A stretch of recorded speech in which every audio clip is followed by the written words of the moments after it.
Obrigado, Val. Queridos, nessa noite eu convido vocês a abrirem o Evangelho de Mateus, capítulo 7, a partir do verso 15.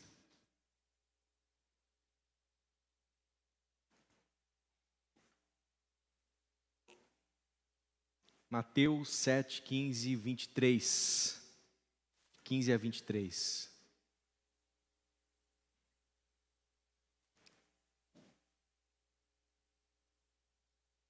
Estou com esse texto no coração já há alguns dias, para meditar, para partilhar com os irmãos, lembrando que a gente tem meditado em cada uma das partilhas dos cultos, das celebrações da noite, sobre comunidade. Esse tem sido um assunto, tem sido algo que a gente tem discernido como importante de nós trabalharmos ao longo desse ano, e eu quero aplicar esse texto acerca da nossa experiência comunitária.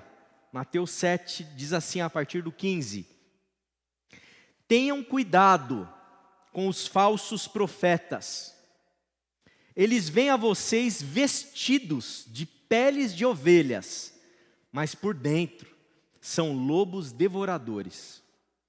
Pelos seus frutos vocês os reconhecerão. Alguém pode colher uvas de um espinheiro ou figos de ervas daninhas? Semelhantemente, toda árvore boa dá frutos bons, mas a árvore ruim dá frutos ruins. Uma árvore boa não pode dar frutos ruins, tampouco uma árvore ruim pode dar frutos bons. Toda árvore que não produz bons frutos é cortada e lançada no fogo. Assim, pelos seus frutos, vocês os reconhecerão. Nem todo aquele que me diz, Senhor, Senhor, entrará no reino dos céus, mas apenas aquele que faz a vontade do meu Pai, que está nos céus. Muitos me dirão naquele dia, Senhor, Senhor, não profetizamos em Teu nome? Em Teu nome não expulsamos demônios e não realizamos muitos milagres? Então eu lhes direi claramente, nunca os conheci. Afastem-se de mim, vocês que praticam a iniquidade. Vamos orar mais uma vez? Pai de amor, estamos diante de Ti como igreja Tua, reunidos em Teu nome. E mais uma vez a gente pede a iluminação do Teu Espírito, para a gente discernir as Tuas palavras, para que a gente possa, Senhor, sair daqui alimentados com a porção do Evangelho dessa noite. Nos ensina, Pai, nos ensina. É o que eu peço por mim, por toda a comunidade de fé aqui reunida, não somente em nosso intelecto, mas no nosso coração, na nossa alma, Pai. Em nome de Cristo Jesus é o que eu te peço. Amém, amém, amém. Queridos, hoje pela manhã tivemos uma alegria muito, muito grande, né? Recebemos 15 irmãos novos aqui, 15 pessoas queridas, estão integrando oficialmente a nossa querida Igreja Batista em Quitaúna, né? E eu sempre faço, de tempos em tempos, um café, para poder comunicar e dividir um pouco sobre a filosofia ministerial da igreja. E todas as vezes que eu me reúno, ou no café oficialmente, ou em cafés particulares, com quem quer conhecer mais da nossa igreja, da nossa comunidade, da nossa filosofia ministerial, eu sempre enfatizo um elemento. A Igreja Batista em Quitaúna, a IBQ, é uma igreja heterogênea. Heterogênea, ou seja, não é uma igreja homogênea em que todo mundo é igualzinho. Não é uma igreja que a gente poderia chamar assim de nichada, não é um nicho específico. Aqui nessa comunidade de fé, a gente tem pessoas diferentes, com pensamentos diferentes, e todo mundo faz parte da comunidade, mas principalmente a liderança espiritual dessa igreja não vê, não percebe na pluralidade. A minha imagem está aparecendo ali, hein? O pessoal vai ficar olhando para mim e para a tela, hein? A gente como igreja, como liderança espiritual, a gente não percebe na nossa comunidade essa pluralidade como algo ruim. O fato de nós termos pessoas diferentes, com pensamentos diferentes, não é algo ruim. Muito pelo contrário, a gente vê isso como positivo. À luz daquilo que a gente vê, principalmente em João, no Apocalipse, que nos diz que um dia, gente de todo povo, língua, tribo e nação estará reunida. O que a gente percebe? Pluralidade, diferença. A diferença não é ruim para a gente, muito pelo contrário, é algo positivo. Irmãos e irmãs nossos aqui têm diferenças de todo tipo que você imaginar. Diferenças políticas? Tem diferenças políticas. Tem diferenças no modo como conduz, como pensa a sua família, como cria filhos? Tem diferenças. Tem diferença do ponto de vista econômico? Diferenças. Tem gente que ganha mais, tem gente que ganha menos, tem gente que ganha médio. Diferenças sociais, de escolaridade, tem diferenças. Diferenças etárias, de idade, um monte de diferença. Um monte. Então aqui não é uma igreja de idosos, não é uma igreja de jovens, não é uma igreja de pais novos com filhos pequenos. Tem de tudo. Tem de tudo aqui na nossa comunidade de fé. Inclusive geograficamente, não é todo mundo que mora aqui pertinho. Tem gente de outros lugares, tem gente de outros bairros, tem gente de outras cidades que frequentam a IBQ, que fazem parte, que foram recebidos aqui hoje na nossa comunidade de fé. Aí eu te pergunto, né? E diferença religiosa? Tem diferença também? Também tem diferença religiosa. Tem gente aqui que teologicamente pensa de um jeito A, do jeito B, do jeito C. Do ponto de vista litúrgico, gosta do jeito A, do jeito B, do jeito C. E a gente tenta encontrar um modo de comportar todas essas diferenças de um jeito que fique agradável, fique bom, seja razoável para todos e todas que compõem essa comunidade de fé. Essa é a IBQ e ela é assim e nós desejamos que ela continue assim. Continue assim, porque novamente quero deixar claro, isso não é ruim. Isso é bom, isso é enriquecedor, isso traz para a gente, assim, obviamente, muitos desafios, como eu vou dizer, mas isso é positivo para a nossa experiência comunitária. Aí talvez a questão seja, onde então a gente encontra a nossa unidade? O que nos une enquanto comunidade de fé? Esse caminho que nós escolhemos, gente, é importante você entender. É o caminho mais difícil. É o caminho mais difícil. É muito mais fácil você padronizar. É muito mais fácil você normatizar. É muito mais fácil você nichar. É mais fácil às vezes para vocês, é mais fácil para a liderança religiosa, às vezes é mais fácil para todo mundo. Só que esse não é o caminho, na nossa opinião, o caminho do reino. Não é o caminho do reino, a gente escolheu. E tem escolhido o caminho mais difícil. Talvez alguns vão dizer até assim, nossa, isso daí, pastor, é um negócio utópico, né? Ou seja, está lá na frente e a gente nunca vai chegar lá. Olha, eu não tenho coragem de discordar de quem talvez pense assim. É uma coisa utópica, é uma coisa difícil, é uma coisa humanamente falando improvável. Agora, eu creio que na força e no poder do Espírito Santo, essa utopia a gente pode tocar ela. A gente pode experimentar esse caldeirão de gente de todo povo, tribo, língua e nação, convivendo juntos, sendo comunidade juntos, em nome de Jesus. Nessa unidade que está fundamentada em coisas que talvez não são convencionais. Não são convencionais. Nem humanamente falando, nem do ponto de vista de como a religião tem se organizado hoje em dia. Mas à luz de Jesus, à luz do Evangelho, a gente encontra algumas pistas para a gente justificar e entender essa unidade.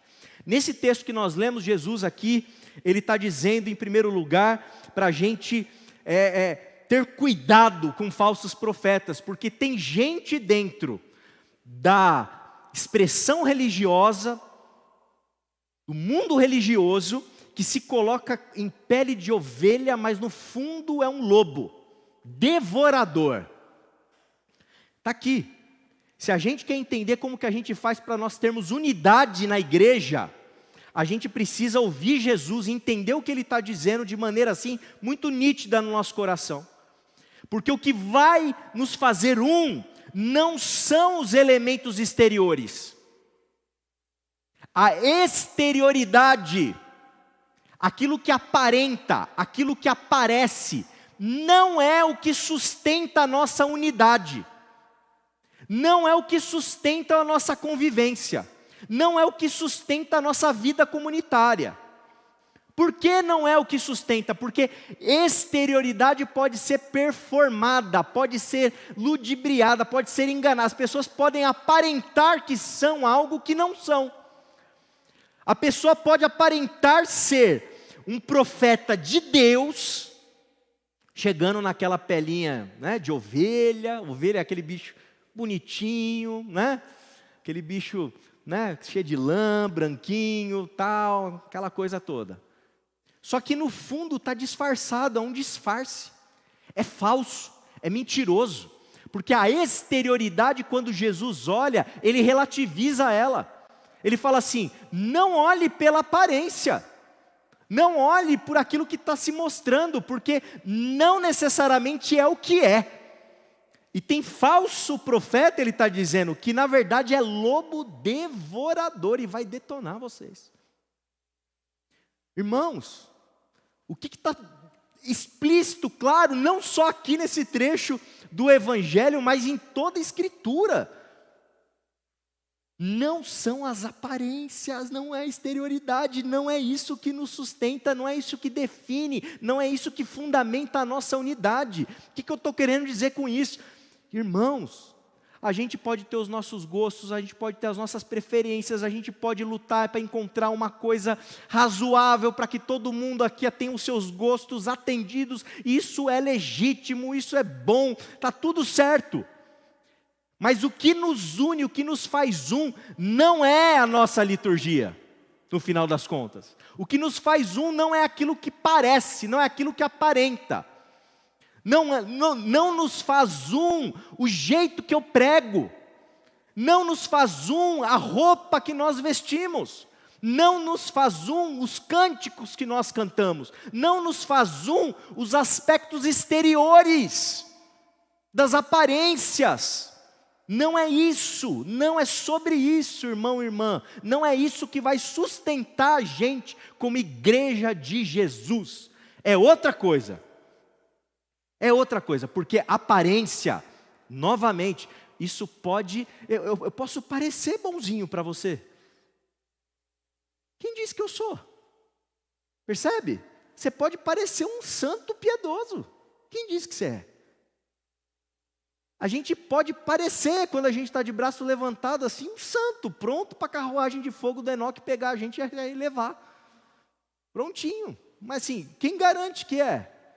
A gente muda a roupa, a gente usa perfume, a gente não são as aparências.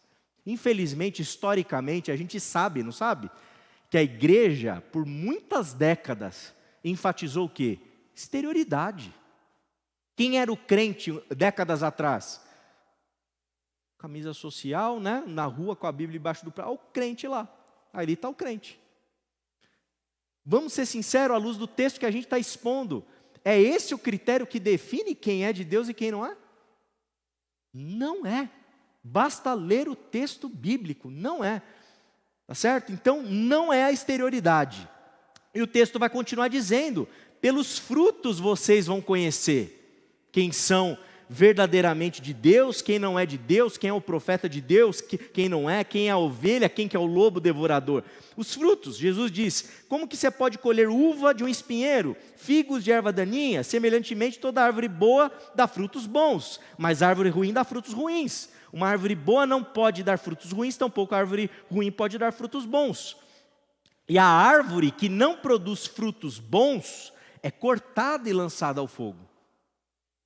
Então tem uma coisa importantíssima aqui para a gente prestar atenção, porque tem um elemento que é o fruto. Que fruto é esse?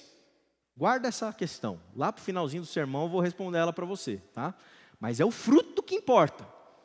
Não é se parece profeta, não é se canta bem, não é se prega bem, não é se parece santo, não é a roupa que veste, não é a exterioridade, é o fruto. Que fruto é esse? Já já a gente chega lá. Ele continua dizendo: nem todo aquele que me diz Senhor, Senhor, entrará no reino dos céus, mas apenas aquele que faz a vontade do meu Pai que está nos céus.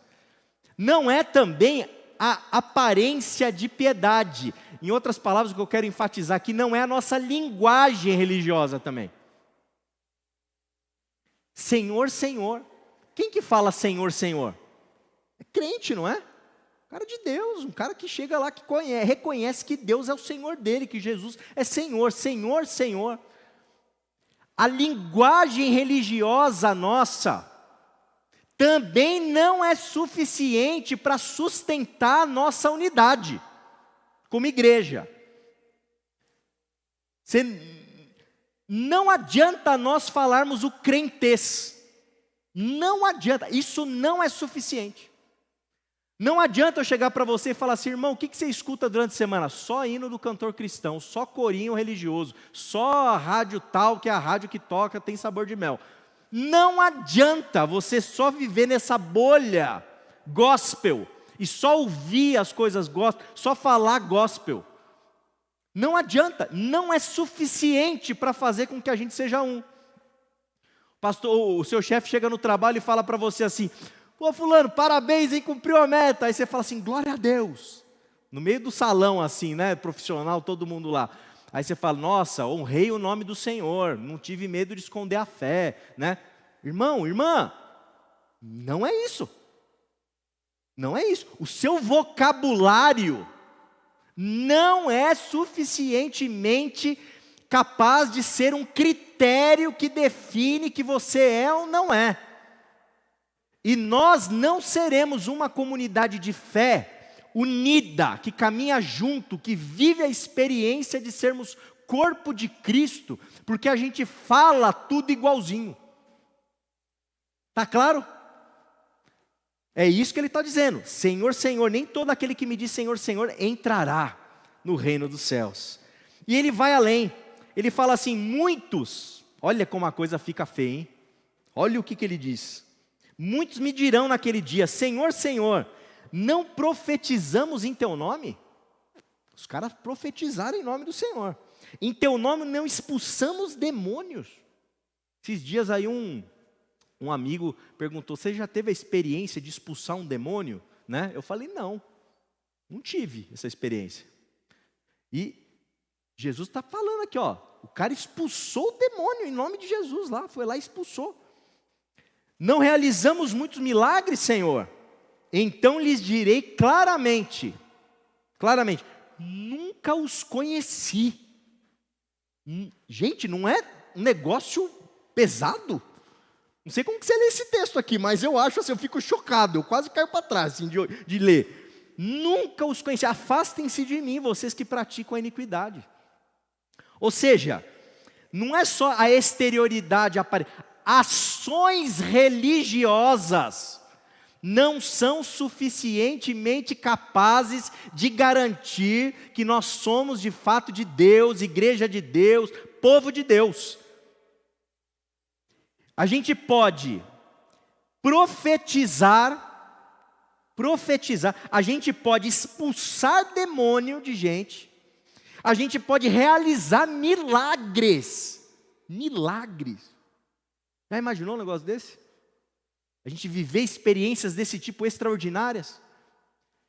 Essa extraordinariedade não é suficiente para conservar o nosso vínculo de unidade como igreja.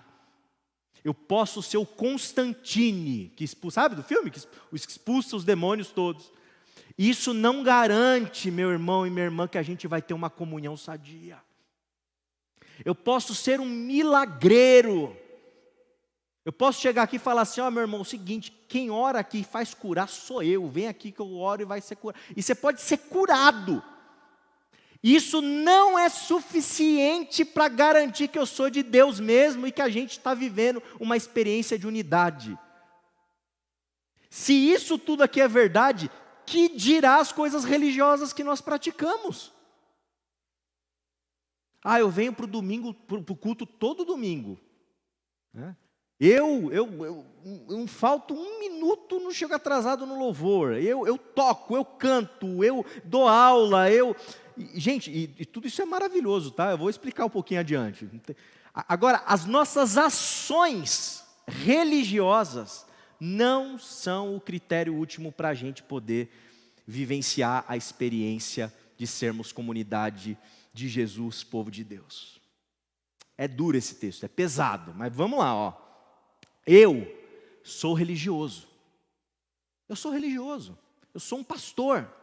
Eu gosto de vir para a igreja, eu gosto de pregar, eu gosto de cantar, eu gosto de estar aqui. Eu amo o ambiente religioso. Eu estou louco para ver a cantata de Páscoa. Domingo de Páscoa eu vou estar aqui, não vou estar viajando, eu vou estar aqui. E não é só porque eu sou o pastor da igreja, mas é porque eu quero estar aqui. Eu quero estar aqui. Então, nós somos religiosos. Agora, não é a religiosidade que vai sustentar a nossa unidade. Não é isso.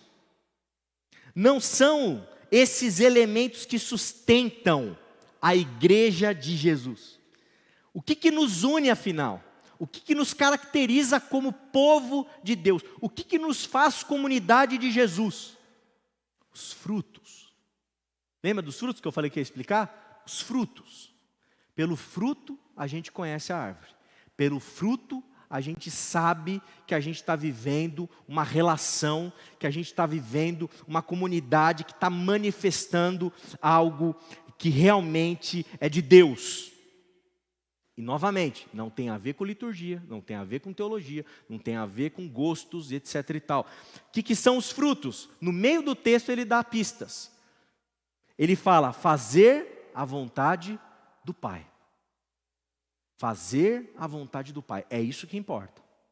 Se você já expulsou o demônio ou não expulsou, se você já viu milagre acontecer, já fez algum milagre, se você já profetizou, se você chama Senhor, Senhor, você faz a vontade do Pai, você pratica, ou não pratica, melhor dizendo, a iniquidade, que significa o quê?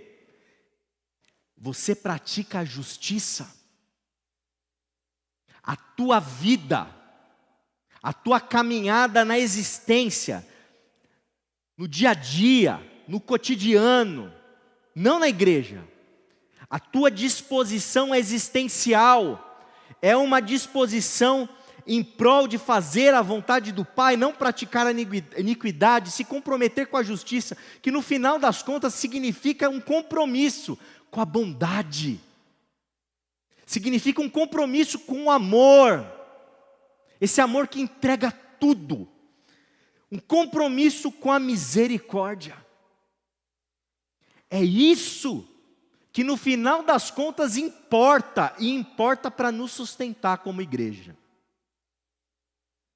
É isso que importa. Jesus em Mateus 7, no mesmo capítulo, no verso 12, ele faz uma coisa interessantíssima.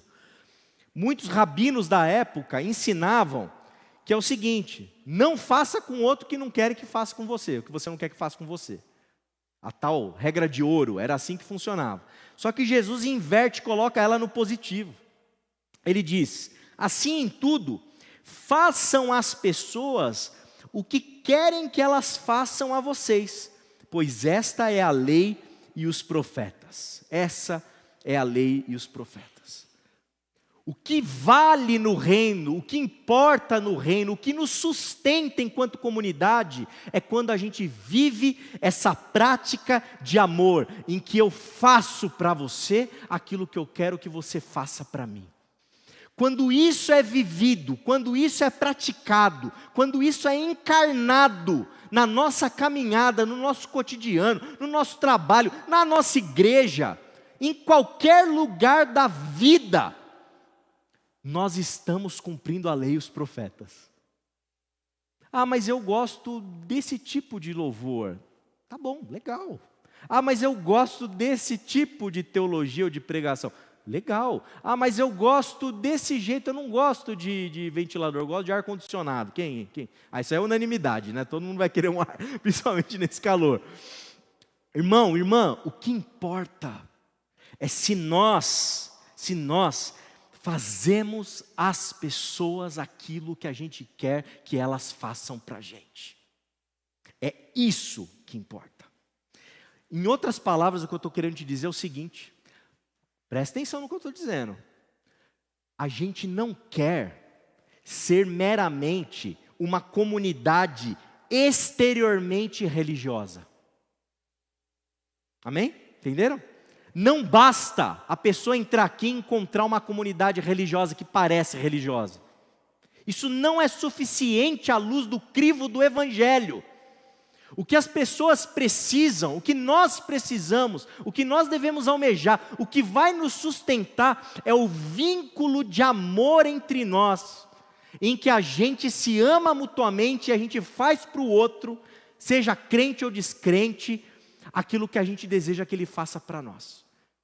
É aqui que a gente faz a vontade do Pai, é aqui que a gente para de ser um iníquo, é aqui que a gente luta em prol da justiça. E é isso que Deus está vendo, é isso que importa para Jesus, é isso que importa para todos aqui, é isso. Não estou falando que é simples, é fácil de viver, é complexo, a gente fica a vida inteira só para pensar nisso. Mas se a gente pensar e tirar toda a parafernália que a gente inventa e complica, já é um bom caminho para a gente seguir um ritmo mais leve e mais tranquilo. E detalhe, e aqui que eu acho que é o mais incrível, à luz do que o próprio Jesus nos provoca. Existem pessoas que não são religiosas, que vivem isso. Existem pessoas que não são religiosas, que não dizem nem Senhor, Senhor, que praticam isso. Existem pessoas que você conhece, que eu conheço, às vezes a gente mete essa, né? Ah, só falta ser crente. Quem já falou isso? Um monte de gente falou. Só falta ser crente.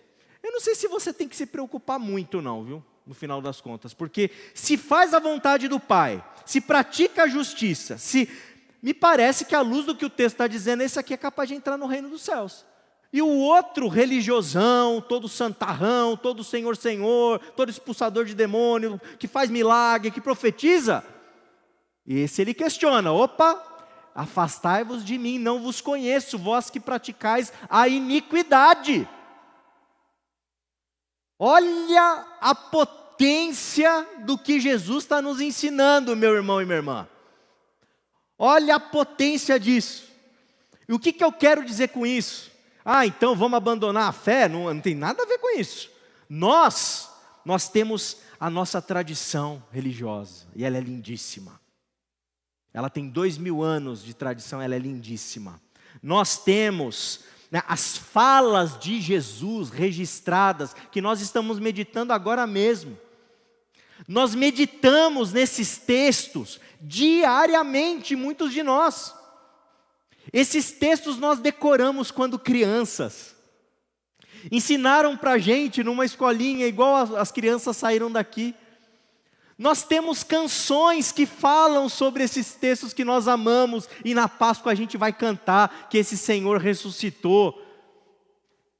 Nós temos canções, nós temos teologia, nós temos as escrituras, nós temos, os nossos rituais, nós temos a ceia do Senhor todos os meses, nós batizamos pessoas em nome de Jesus.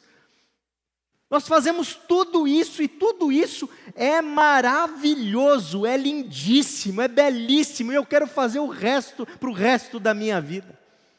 Mas você precisa e eu preciso, nós precisamos entender que o que realmente importa no âmago da questão é a prática da justiça, é o amor, é fazer a vontade de Deus, é não ser um iníquo.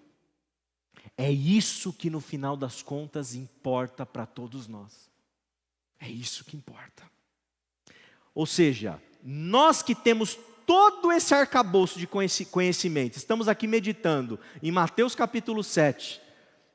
Eu e você, nós somos muito mais temos muito maior responsabilidade perante essa verdade.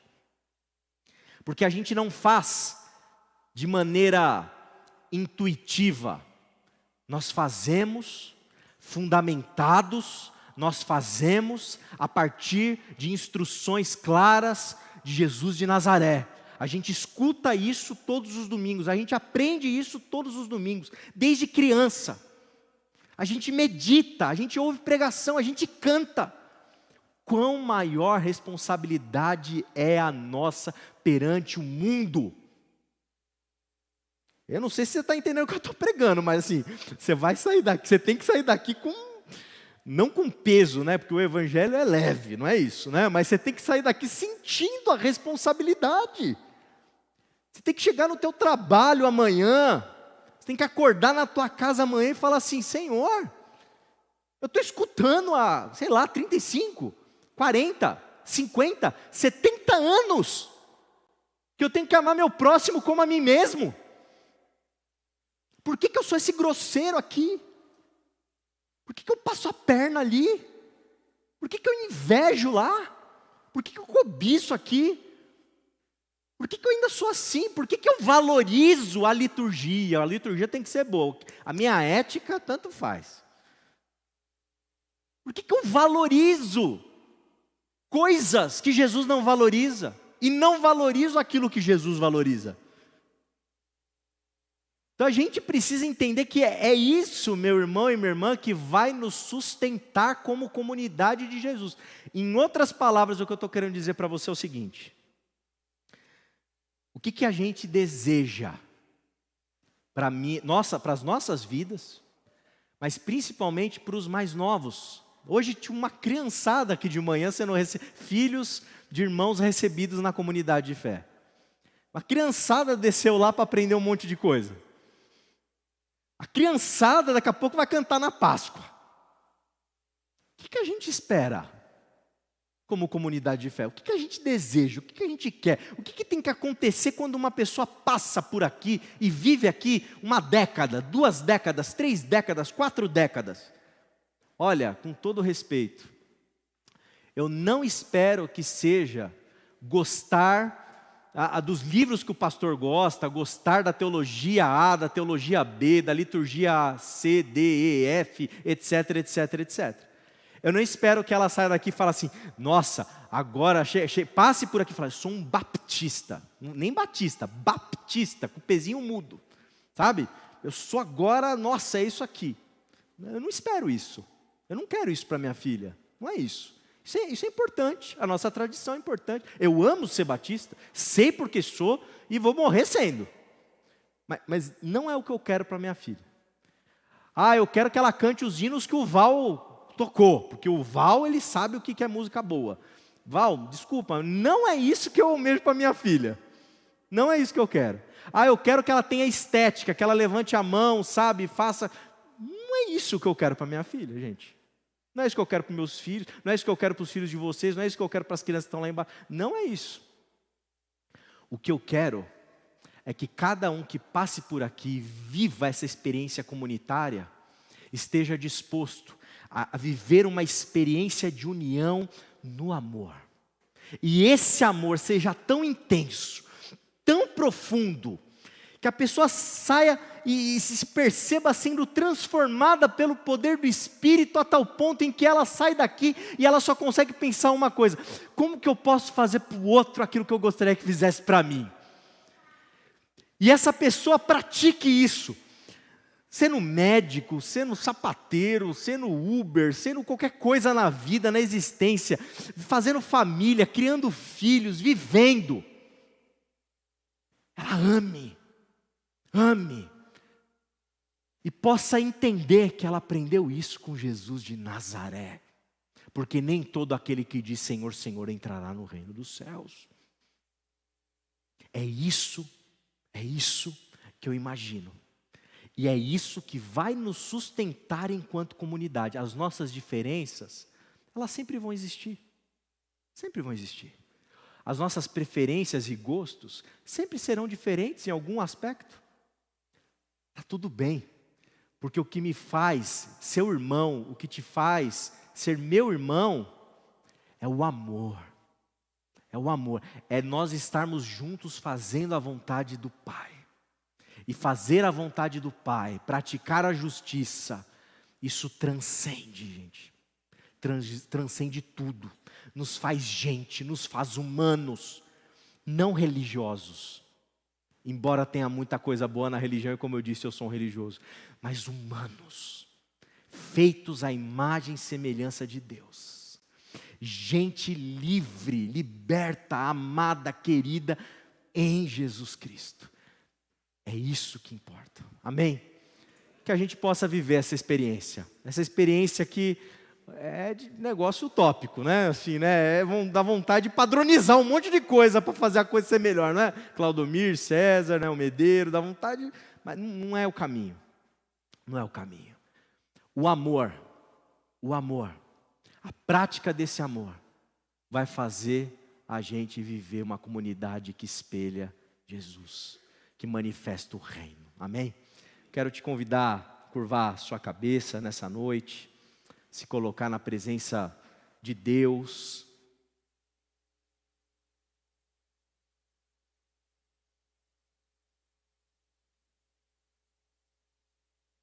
Eu queria que você pudesse meditar, principalmente você que já está na igreja há um tempo. Quantas cisões, quantas encrencas, quantos problemas, quantas questões, quantas coisas difíceis você já testemunhou, você já viveu, você já experimentou. Quantas coisas que você experimentou assim difíceis, duras, traumáticas. E à luz dessa mensagem eu queria que você pensasse os motivos. Eles foram razoáveis?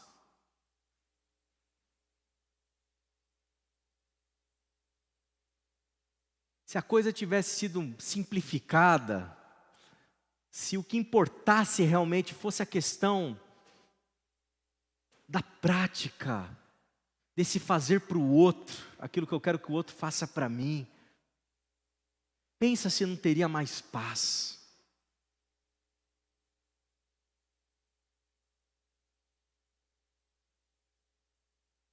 Senhor, nós estamos diante de Ti, Pai. Nós estamos, Pai, extasiados diante das Tuas palavras. Senhor, nós nos colocamos humildemente diante de Ti. E queremos fazer uma pergunta sincera para nós, enquanto comunidade de fé. Pai amado, onde estamos colocando o real valor daquilo que nos une? Deus e Pai querido, nos ensina nessa noite a sermos humanos como o Senhor é humano. Ensina-nos a amar como o Senhor ama, a viver como o Senhor vive. Destrava dentro de nós, Senhor, tudo aquilo que está armado ali, que no final das contas não é prioridade para o Senhor, Pai. Ensina-nos a amar como o Senhor ama.